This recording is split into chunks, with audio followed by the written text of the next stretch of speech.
I just bumped into Andrea Birdie. This is Zach Birdie's aunt. You just told me that SoxFest is bigger than Christmas and your birthday. That's correct. So I wait for this weekend all year. I don't care about my birthday, don't care about Christmas, any other holiday.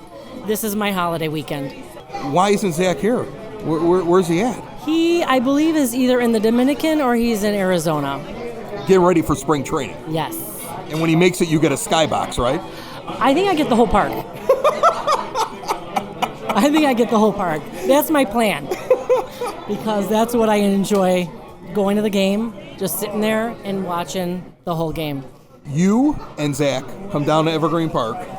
We'll sit down. We'll do a show sometime, okay? That sounds awesome. Awesome. Would love it. All right. Enjoy SoxFest. Thank you. You're listening to Sox in the Basement, a production of the Broadcast Basement Limited, where every show is 30 minutes of good and comes from a basement bar on the south side of Chicago. Pull up a stool, pour a cold one, and join us right now for Sox in the Basement. Heard everywhere podcasts can be found, and always at soxinthebasement.com. Was that your first SoxFest? That was my first SoxFest. So I took you to your first SoxFest this past weekend. You did. Thank you for that. No problem. Did you enjoy it? I did. Yeah. It was a lot of fun. Yeah. It was very cool to see. You know, all the symposiums were a lot of fun to listen to. Didn't really get too many. I didn't really get any autographs. It never really was my thing. I mean, pictures are cool to me. Autographs, not so much. Did have a lot of fun at SoxFest, though. The symposiums were a lot of fun. I want to give a compliment to the White Sox here. I remember the first year that it was in the Hilton. I brought my kids. That was the 2015 10-year anniversary of the World Series. And we talked about that story last week, where my daughter with Joe Creedy. And I didn't like the lack of things for kids. I didn't like that my kids had to stand in a line to wait for another line to get into another line to finally get an autograph and fight with all the autograph seekers, the pros and the adults and the people that are camped out at 3 o'clock in the morning so they could see their favorite player and get an autograph. They fixed that. Yeah, they did change that. I don't know what year they fixed it in, but I know at least this year they had an entire section where it was only kids. We were talking about that, and too. And that was a great idea. It was a great idea. And the thing was, you could still stand in line with your kid, and you could walk up and take a picture of your kid with the player. I mean, and all the parents were respectful about it. Like, they didn't go, hey, can you also sign this for me? No. Nobody bothered the players because they knew it was just for the kids. And then they had things where the kids could play and they could learn from the younger players. There was a lot more for kids. We were down there. And I thought that's important to do. It was a big deal. We were down there. I mean, and Coop was down there holding pitching practice with the kids. Right. Like the first time we were down there. This was like the Friday. And I thought that was nice. I thought it was a really nice thing for them to do, because you're right. A lot of families are going to be bringing their kids to see this kind of stuff and to do this sort of stuff. And so, yeah, hats off to the White Sox for putting that in. Yeah. And now here's the thing. We're going to jump into it, and we got a lot to do today. We have Clinton Cole from Future Sox. I found him while we were out there. He sat down with me. We talked about some of the prospects, some names that you haven't heard a lot about that he really likes in the White Sox farm system. We're going to talk to him. Ran into James Fox from Loop Sports, our good friend. He's been on the show several times. We got some audio with him. I did speak with Benetti a few times while we were there. Off the record, of course. I didn't get any audio with him, but it was off the record. I did see him. We ran into a bunch of people. I'm going to tell you some of the inside stuff that I learned running into a lot of people, either who are part of the Sox. I ran into some of the players in Kitty O'Shea's, had conversations with a few of them, Adam Engel, Michael Kopech. I bumped into Tim Anderson, who obviously doesn't listen to the show because he would hit me in the face because I've not been a big fan of his. Giolito was there. Bumped into Farmer and DJ. Ed Farmer listens to the show. I thought he was really nice for a guy who says that he listens to the show, and you went off on him about one of the episodes. Maybe he missed that episode, but it was. I didn't go. When did I go off on Farmio? Man, okay, it was me. It was you. It was you. Hawk is my guy, man. There's a funny Hawk story from SoxFest if we have time for it. We got a good one. We got a good one. Good Hawk story. So we also had some audio with some of the people around SoxFest who went. We talked to a lot of the fans and asked them what they liked the most about it. And in the middle of that, when I was walking around getting those interviews, I found out the answer to a question that I was afraid to ask the White Sox about. Okay. Because the Sox don't want anybody to hear about the bad stuff that happened. Right. But there was an incident on Friday night where Jim Tomei and Frank Thomas were signing autographs, and because they had something else going, there was a miscalculation, and there were still like 40 or 50 people waiting for the autographs, and they got up. And when they got up, before they'd actually left, a loudmouth fan, and I got this confirmed by several people, started really ripping the two of them apart. And they didn't really have a chance. They didn't really have a chance to find out, hey, we still have more autographs. You see what I'm saying? Okay. But it led to an instance where, from what I was told and I wasn't there, Frank Thomas was like, I don't need to listen to this. And why would he? What's he supposed to do now? Sit down after the guy was yelling at him and sign the guy's autograph? So he was like, and he was done because he was getting yelled at from one guy in the crowd that made everybody look bad. I know how the White Sox fixed it, and I found it out firsthand from the guy that was at the front of the line when it happened. He was the next guy that was supposed to get a signature. And I think not the guy who was yelling. Not the guy who was yelling. Because I saw the guy who was yelling down there. I know exactly who it was because he continued to yell when he got down to the front desk. They had to get security around him. I remember that because we walked down there. We walked by and saw it, and that's why we were like, what's going on? Because the security was surrounding a very irate fan. Everybody else was handling it. And the Sox were already working out a fix with the people that were there. And when you hear what the fix was, you're going to be like, that's the classiest thing they could have possibly done. So we've got that coming up ahead. Okay. We've got Bo Jackson told a great story at SoxFest that I recorded on my iPhone, and it was the only thing I recorded because I was just, I could tell something was about to happen, and I grabbed my iPhone real quick and I recorded this story. It turns out that the 93 team almost died in a fiery plane crash. That story... And Bo related everything that happened from the beginning to end of the emergency in the air, and it is one of the greatest stories ever that had never been told. Is worth the price of admission for SoxFest so right there. Bo had me rolling in my chair with that story. Oh, yeah, and you were like, I looked at you at one point. I'm like, yeah, man, you missed like pretty much all of Saturday because you had work, and you paid for parking twice coming down there. And I was like, I feel so bad. And you're like, everything was worth it just to watch the Bo story. Yeah. Sox in the basement. Sox in the basement. Sox in the basement. Hanging with James Fox, Loop Sports Future Sox. What are you looking forward to at SoxFest this year? I usually like the prospect seminars. They're usually pretty good. Nick Hostetler is the director of amateur scouting for the White Sox. He's got some stuff this weekend with some of the younger kids, which is fun. Listening to Rick Hahn's always pretty good, too. So I'm curious to see some of those on the Friday night. Now, this is going to get proven right or wrong by the time it airs. But do you think at this point, at the beginning of SoxFest, that the White Sox announced something during the weekend like a Jock Peterson or some kind of move that shocks people?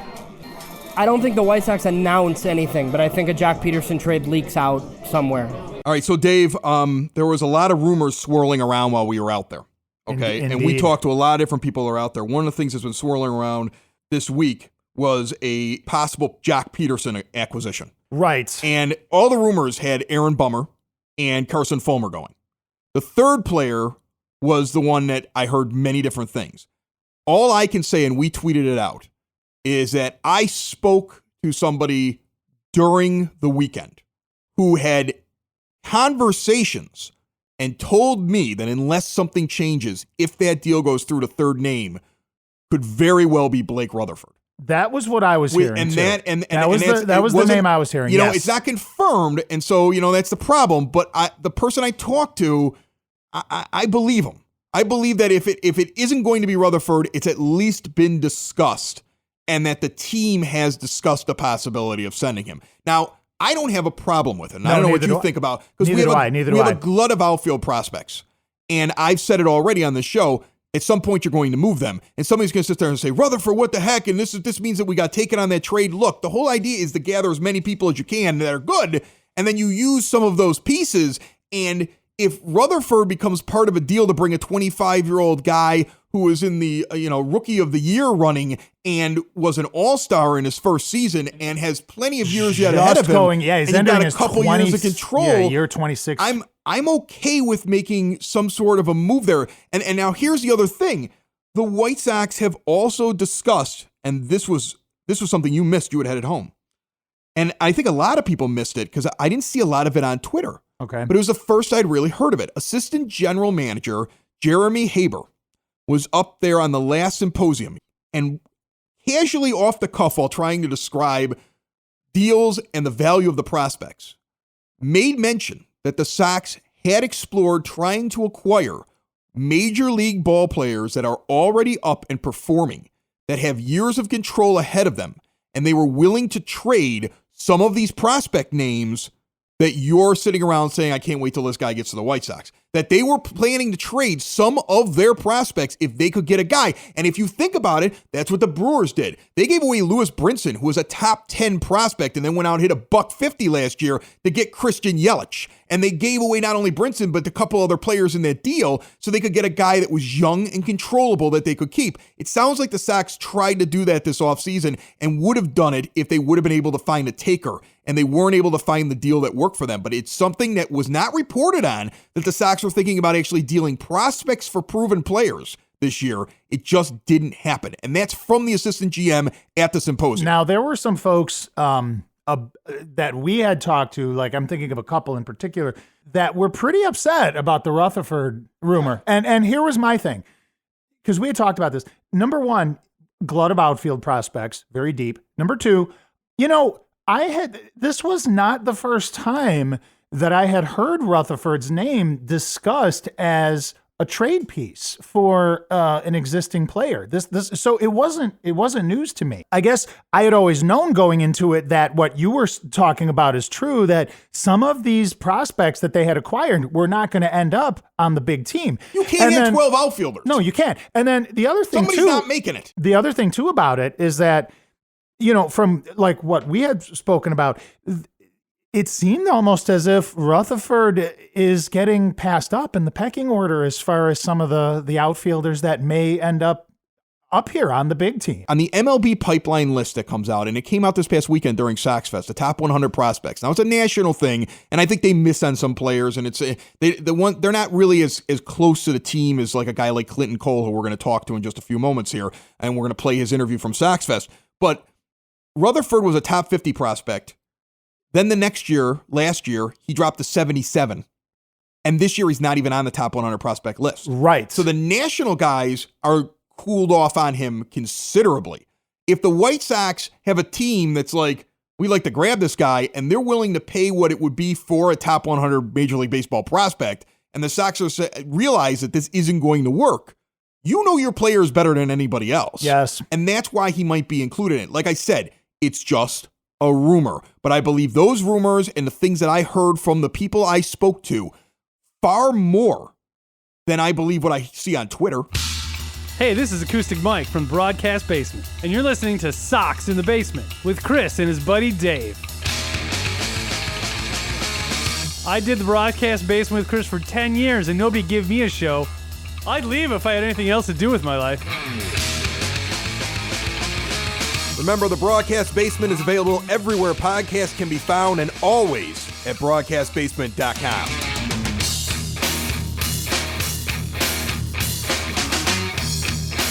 We talked to the fans of SoxFest. We learned what they liked best about SoxFest, and we got an answer as to how the White Sox handled probably the biggest snafu that happened.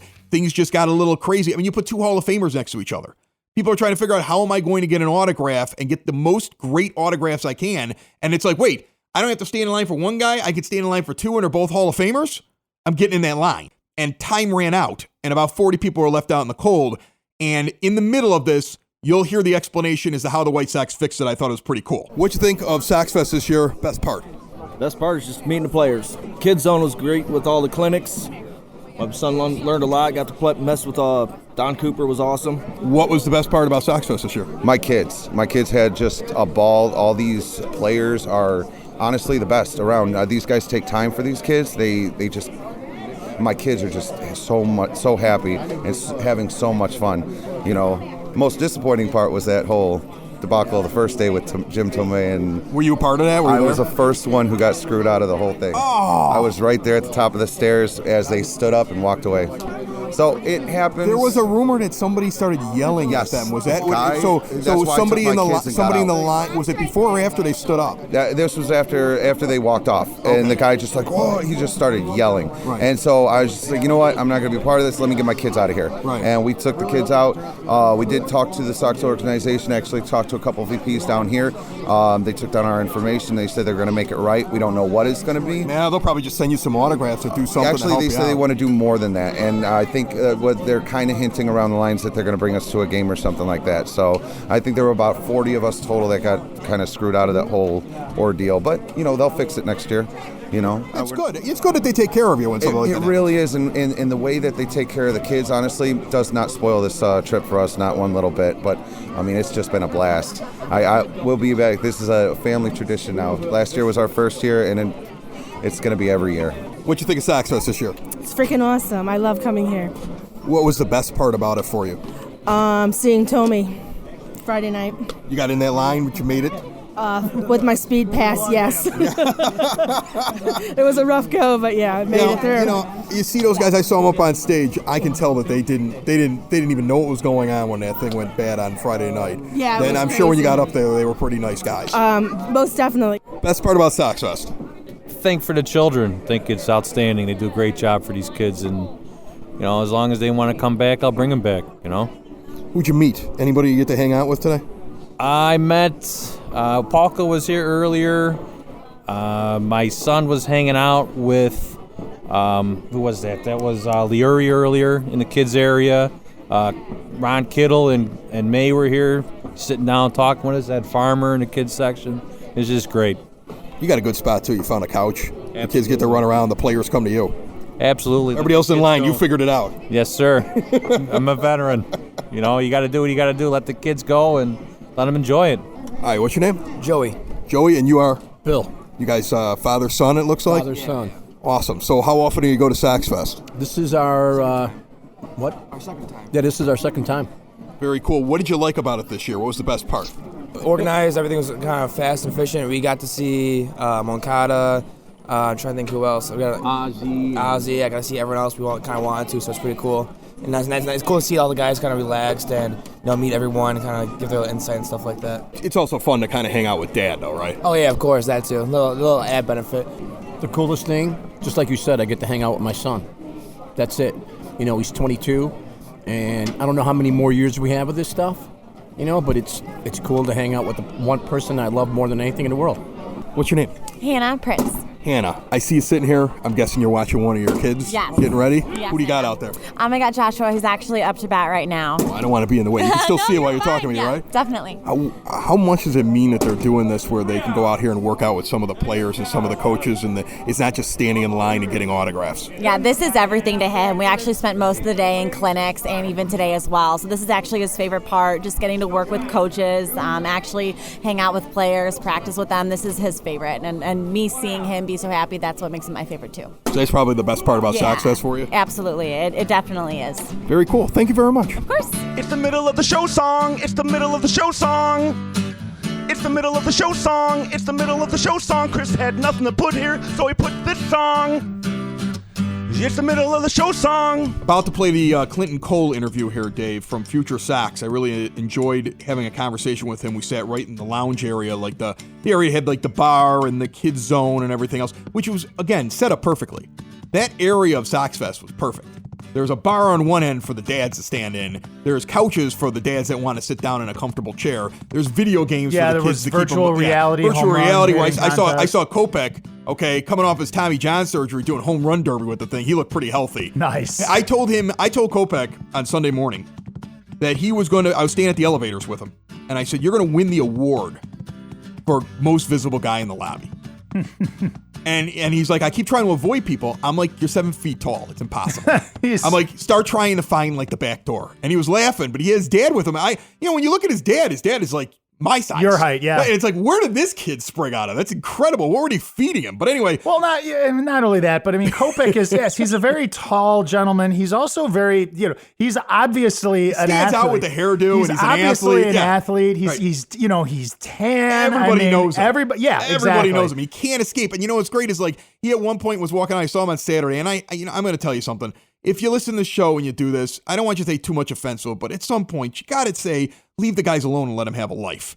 There were all these autograph lines and everything else like that, and there's guys camped out in the lobby at like 1 a.m. Yeah. Okay? And he has to sneak in through, I saw him sneaking through a side entrance because he couldn't get, when he tried to leave earlier in the evening, they basically surrounded him, and he tried to tell him, like, hey guys, it's been a long day, just going out with my dad to get some dinner, whatever like that, and then he just gave in and he signed everybody's autograph because he's a nice guy. But I just wish that like people would like understand that they're people. You know what I'm saying? Yes. Like I talked with Adam Engel for a little bit, and I only held him up for like 90 seconds, maybe 2 minutes, because he was having a meal, and I just wanted to walk over and say hi, and I actually gave him a hat. I was like, I just want to, hey, you want a hat or something like that? And he's like, Polka had one of those. I'm like, yeah. I'm like, here, I'll give you one. Now you can tell him you got one too. Okay. But there was another guy that walked over there, and he just decided he was going to be their best friend. He was like wavering from side to side. I remember this he's guy. He's half hammered, and he's just like leaning up against Engel, and I'm like, poor Adam Engel. All he wants to do is eat a sandwich. The guy stood there next to him for like 40 minutes. I think that's why I always just feel so weird about like, asking these dudes for autographs. Yeah, I don't want to. They're like, people. I don't want to bug them. I would almost rather like, hey, like, if you run into them, you're like, hey, how are you? How That's are what I you? did. Like, right, hey guys, just wanted to say hi or something like that. Or like when I saw Giolito, I'm like, I just wanted to say hi. Hope you have a better year this year. Good luck. How you feeling? But I'm not pulling anything from the sign, and I'm not going to sit down next to him while he's having a sandwich. No. Hanging at SoxFest 2019 with Clinton Cole from Future Sox. How are you, buddy? I'm doing all right. Thanks for having me, man. What is your impression after running around here? I think we're a day and a half into it. You've run into a couple of prospects that are getting ready and hoping to get on the Major League roster. How are they feeling? What are you gleaning off of them when you're seeing them? Are they excited? Do they feel like they're close? Do they feel like they're really a part of this thing, even though they might not be on the roster when everything starts this year? Yeah, so, spending time in North Carolina last year, built a lot of good relationships with a lot of guys. So, yeah, in particular, like Dylan Cease, he's raring to go, man. He knows his time is coming right now, and as Han said yesterday, before things kind of got going, he is on the same track Kopech was last year, both coming off of big innings increases the year before, both things that they needed to work on were their second and third pitches, and Dylan told me he can throw those pitches at any point in the count, so I'm really excited for Dylan. Dane Dunning, who Han obviously is not going to spring training, but Han said will start in AA Birmingham, but did say that if he didn't have that setback with the forearm last year, that he would have been in the mix for that fifth spot this year, or right now out of spring training. So that kind of tells me that Dane and Dylan, they'll be the next two guys, big name impact guys up there. As far as hitters go, I haven't talked. I talked to Mike Adolfo a little bit, and then Robert, but those two guys, both of them had struggled with some injuries last year. Two other guys that you'd be hearing a lot more of right now if they played a full season last year. So those two guys, I talked to Madrigal, talked to Collins, and it's a lot of for Madrigal especially. It's there's a lot of people doubting his skill set. Is he aware of that too? He knows it, and he told me that he's lifted more this offseason than at any point in his life, because he knows he needs to the slugging percentage needs to go up for him a lot. So hopefully, he seems like he's in a good place as well. And then there's some other guys that I've talked in the offseason, Laz and Gavin, and some of these other guys that may not be top 10 prospects, but they've got as good a chance as anyone to make it to the south side, and they're ready to go too. Rick Hahn said in his session on Saturday morning that the fifth starter spot right now seemed to be between Benuelos and Dylan Covey.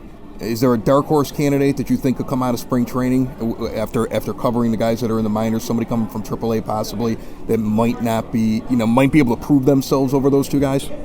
I really hope it's not Dylan Covey. We were talking about that yesterday. I really hope it's not him. Man, I don't know. I know Benuelos because of how highly touted he was with the Yankees, but then he had that arm trouble and then fell off the map. And then last year he pitched with the Dodgers, and who knows? Maybe I think he's 26, 27. Maybe he's the guy. Maybe he surprises everyone. Outside of those two, there's a handful of guys: Jordan Stevens, Spencer Adams, Jordan Guerrero. Those three guys, probably for my money right now. Some other guys, and obviously, there's other guys like Hansen, and we've already mentioned Dunning and Seats, but, some of these other guys that people may not know. Bernardo Flores is a name that people look at. Jimmy Lambert, even Tanner Banks. I mean, there's guys at Kannapolis last year that aren't going to be there this year. Like, I'm really high on Cade McClure, who he got hurt. I was at the game. He ripped up his knee, and he's fine. He's back and strong. Another name, Lincoln Hinsman, his teammate at Louisville. So there's some other guys to keep an eye on. With the glut of outfielders and the amount of talent that they have down there after Eloy comes up, who do you think is the next guy out of that group that might break onto the major league roster? And do you think it could happen this year, or would we wait until next year out of any of the prospects that you think are guys who could end up being long-term contributors for the team? Barring any injuries, barring Jay and Delmonico and, some of these guys getting hurt, so saying that everyone's healthy throughout the season, I think Luis Basabe is the next guy. How close is he? I wouldn't be surprised if he's in AAA by June and maybe gets a cup of coffee towards the end of the year. But like I said, if Robert and Adolfo weren't hurt last year, those would be my two guys. But right now, Basabe. Then you think about Blake Rutherford, who's got some work to do. Some other guys, Steele Walker was just drafted last year. I mean, great kid who's got a world of talent. Luis Gonzalez, who awesome dude, good friend of mine. He gets overlooked because he's not a Luis Robert size. He's not a Mike Adolfo size. He's maybe 6 foot, $180 maybe. Zach Birdie's aunt's running around almost doing press for him. We've already run into her twice, and she's talked to us. What do you think about that guy and when he's going to be a real factor contributor? I've never seen him pitch in person, but I have talked to Lincoln, I've talked to Cade, and talked to these guys that played with him, and they think, he's got the stuff to be the closer of the future for the Sox. Clinton Cole, future Sox. I appreciate you hanging out. Go back and enjoy SoxFest. I hope you're not working too hard. You're getting to enjoy some of this, right? Absolutely. This is my first time here at all. Even as I wasn't able to ever come up as a fan, and it was cool because I made such good relationships with all these prospects. Last year, and seeing all these guys just, we text. I'm talking to. We the other day we got into town, and. When Micah got to town, I texted him, like, man, what do you think about this weather? He's like, oh, bro, it's awful. So it's nice building these relationships with these guys that are going to be part of a World Series championship in a couple years. The Rick Hahn Symposium with Rick Renteria and Jason Benetti on Saturday morning, to me, was the most telling thing about the Machado negotiations. If you were sitting there and you were paying attention to what was going on. Now, I missed this, but go ahead. I got up, first of all, and asked a question about who does the lineups. Remember, we had heard something on MLB Network that suggested us that Hahn sends Renteria the lineups. And that's why I asked the question, because I want to get confirmation on that, because that's what we surmised. So I asked the question. Renteria then gave an art history lesson for 5 minutes. It was really weird. I think he forgot what question he was answering, because he just started talking about Picasso and everything else, and I was just looking at him like, what is he talking about? And I think Rick Hahn was looking at him like, what is he talking about? But he eventually got back around to it where he said, they give me a bunch of data. They tell me what they think we could do. But in the end, I have total control over my lineup. So that's pretty similar to what we thought. We knew they were giving him a suggested lineup. We just didn't know how much he could change it. The answer is he could change it as much as he wants to. I mean, that seems like a pretty standard thing. Not everybody's like that, though. Really? I've heard other GMs say that they, like the guy from the Nationals fully admitted that they'll call down to the dugout with a sabermetric tip for the manager and say, do this. And he did that on MLB Network he was talking about. So not everybody's like that. I mean, Billy Beane for years basically restricted his managers from doing certain things. Okay. And would tell them no. So, I mean, like, that's the thing. There's got to, like, it was interesting to hear how that was. But when you're listening to Hahn speak from the very beginning, the fact that the White Sox clearly made a decision to attack the Manny Machado stuff head on. They started right off. Benetti started right off with a Manny thing. And they made a joke about it. And then they made jokes about mystery teams. And they laughed about the fact that mystery teams aren't real. And they mocked the existence of mystery teams and people that talk about mystery teams. Yep. And then Renteria was asked by Benetti, have you ever played for the mystery team? And he goes, no. And he goes, well, if you were on the mystery team, you would just say that to me because so you're probably on a mystery team. And they're all just laughing and making fun of mystery teams. But throughout the entire thing, Bryce Harper was mentioned once. Once. Right. I remember you telling me There this. was one point where he actually said, I would be personally bothered if we didn't get Manny Machado. And there was a pause. And he goes, or Bryce Harper. Bryce Harper was like the afterthought because he didn't want to basically say this is the only guy I'm going after, but that's the only guy they're going after. That's it. Dave, we're going to run over a little bit here. That's all right. It's a special weekend, man. It was a special weekend at SoxFest, but I do want to play the audio.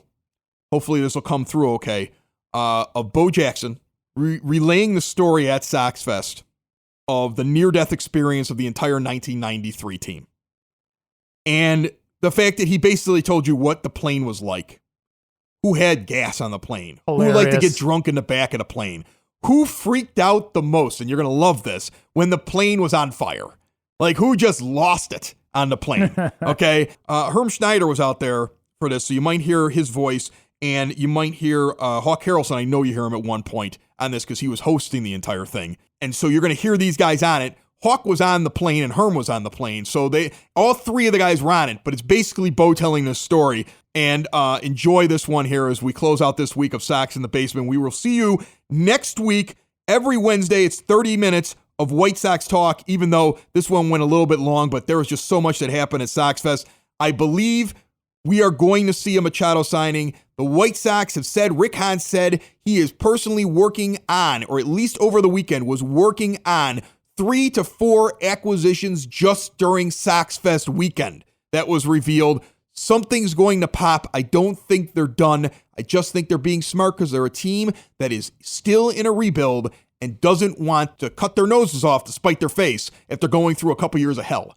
But I think this team really wants to win. I think they feel like they have the opportunity to make a little bit of noise this year. They're a little bit more proud of themselves. Like last year, they acted like there was no chance they could win games. This team, when asked a question, can we win 80 games, was like, we intend to win more than that. More than that, yeah. Okay? I noticed that too. And, you could say that's bravado, but they didn't even act that way last year. Last year, they were like, we're in a rebuild. They didn't even act like they had a chance last year. They feel real good about what's going on. And you know what? There were other things we learned in SoxFest that will come up over the next couple of weeks on this show. Thank you very much for listening, and make sure you subscribe if you have not, and spread the words to your friends. Here's Bo Jackson as Sox in the Basement comes to a close. Everywhere podcasts can be found, and always at soxinthebasement.com. We're coming back from Ontario in the middle of the night. Yes, in the middle of the night because we had the next day off. And so we decided to come home that night. And I was in the cockpit door talking to the pilot. The co-pilot was in the back doing something, I don't know, getting water, I don't know, playing poker with Pudge or Robin and them. Because they all sit in the back and play poker. They get loud and get drunk and they just have a good time. I'm in the cockpit door and I'm talking to the pilot and we're talking about P-51 Mustangs. That's my favorite military plane. I wanted to buy one when I was living in Kansas City, but my wife shot that down. And we were talking about how that particular plane has taken more pilots' lives of any military plane because the torque of that engine, if you fly low to the ground, the torque want to make that plane turn over and dive into the ground. And just right as he said that, boom, and the plane shook and it started to tilt like this. And the pilot swings around and says, we just lost number 1 engine. And it was only a 2-engine plane. Yeah, 2 engines. Bo's in the cockpit, all of a sudden he opens the door, and here he comes, he goes, boys, buckle up, we got a problem. It wasn't quite like that. It was a little bit more adult speaking going on. Yes, because, and as I'm going down the aisle, I'm passing everybody. And everybody's, I don't know why people think that they got to put all their stuff up. Like they got to get neat before something bad happens. And I'm going down the aisle because I'm sitting 3/4 the way to the back of the plane. Never sit in the back of the plane because that's where Pudge, Robin Ventura, Jack McDowell, and they play their poker and they get loud and they get obnoxious. And Tim Raines is passing gas in the back of the plane. So you don't go to the back of the plane. Timmy was the all-time major league leader in clearing out the back of a plane. Yes. So as I'm going down the aisle, I say what I thought the pilot said, but he didn't say what I said to everybody. And I can't tell you what I said. But I'm walking down the aisle, all the white guys turn red. All the black guys turn white. Frank Thomas he's laid back across his seat like Fred Sanford yelling, "Oh mama, oh mama, oh mama." All of the Latin guys got their rosaries out and they're praying, dropping their beads. And we sat down and the pilot, we landed in Des Moines, Iowa. If you remember back in the early 80s where that United plane crashed, we landed on that runway. Wow. And I think a few people on that plane, I think Hawks included, got a car and went home, did you? Or was that Farmer? That was Farmio. Farmio, a lot of people... They went right to Hertz. Went to Hertz, got cars, and drove back to Chicago. But that was a memorable moment. It was scary because on the runway were all the fire trucks, and they had foamed the runway down on us. And I mean, it was like the real thing. You know, you had to put your head between your legs and get down when we were getting to land because he wasn't sure, the pilot wasn't sure whether he could keep the plane straight where we'd land on all the wheels because we only had the one engine. Well, he did come over the PA system and say, "Hey, fellas, this plane can fly on one engine." And we came into Des Moines just like this. Smooth as a baby's butt. I'm telling you, just like this. But you know, I was sitting, Wimpy was right here, and when that thing blew up, I was only like, 10 feet from the engine. I looked at Wimpy, I said, "Wimpy, we got a chance to have a bad road trip." Another show is wrapped up, another show's in the books, another show is wrapped up, and then by the looks it's gonna be a good one, and we'll see you next week. And the nudist basement, and the nudist basement. Another show is wrapped up, another show is wrapped up, another show is wrapped up, and it's in the books. Another show is wrapped up, another show is wrapped up, and by the looks, it's gonna be a good one. Nudist basement, broadcast basement, the nudist basement, the broad basement. Slancha. That was like Dropkick Murphys or something, right? I felt like it. Sox in the Basement. Heard everywhere podcasts can be found, and always on soxinthebasement.com.